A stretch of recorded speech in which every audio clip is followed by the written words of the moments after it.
How to delete Picsart account. So let's see in this video. Before moving forward, make sure to like this video and subscribe to our channel for more updates from us. So let's begin. Once you are in the home page of Picsart, you need to go for profile or account sign in the right bottom corner. From over here, you'll be able to see your profile. So in order to delete your profile, you need to go for edit profile option. Here you have to scroll down to the bottom and you'll be able to see delete profile. Simply tap on that, and here you have to select any of the options and go for continue with Google, and you have to choose your Gmail account,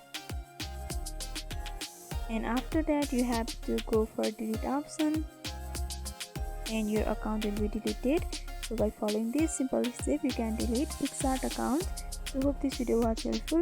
Don't forget to like, comment, share and subscribe to our channel for more updates from us. Thanks for watching.